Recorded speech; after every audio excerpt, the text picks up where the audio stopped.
The River's Promise. Amara was a young girl of 16 from a small riverside village in the heart of the African forest. She was known for her bravery, quick thinking, and the gentle way she cared for others.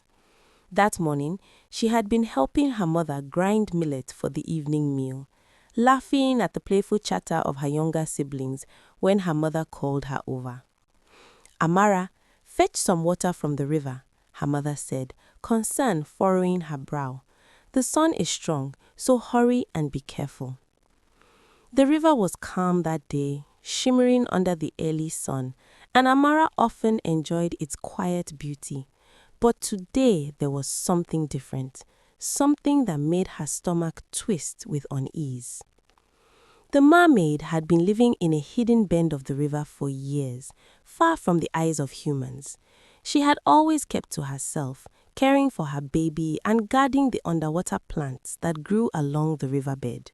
But not everyone respected the river's magic.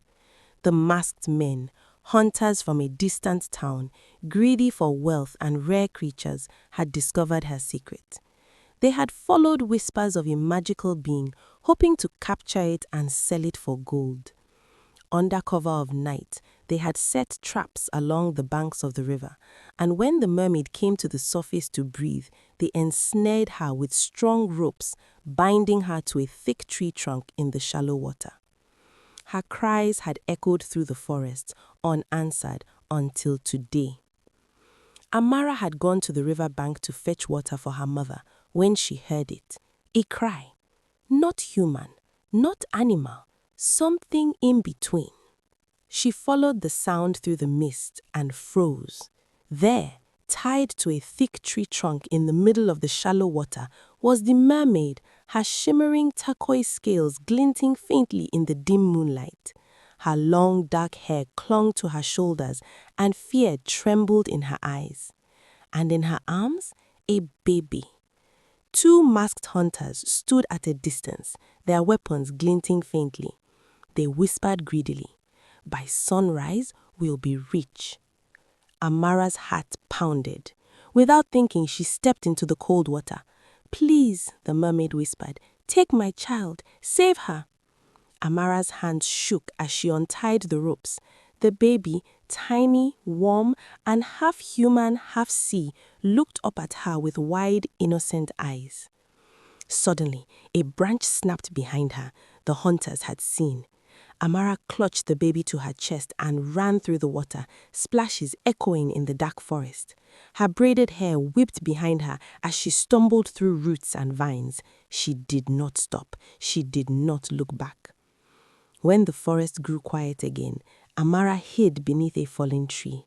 The baby whimpered softly. The small tail flickered in fear. "It's all right," Amara whispered. "You're safe." She wrapped the baby in her yellow scarf and held her close. For the first time, she felt something powerful. Not fear, not panic, love. At dawn, she returned to the riverbank. The mermaid was weak but alive. When she saw her child in Amara's arms, tears streamed down her cheeks like tiny rivers returning home. "You saved her," she breathed. Amara gently placed the baby back into her mother's arms. For a moment, the three of them stayed together in the water. Human, mermaid, child, bound not by blood, but by courage. "You risked your life," the mermaid said softly. "Why?" Amara looked at the baby. "Because no child should suffer for someone else's greed." The river began to glow faintly as the sun rose. The water shimmered around the mermaid's tail. "I cannot repay you with gold," she said, "but whenever you stand by this river and call my name, I will come." She leaned forward and pressed her forehead gently against Amara's. Kindness never returns empty. With one last look, she slipped beneath the water, her child cradled safely in her arms.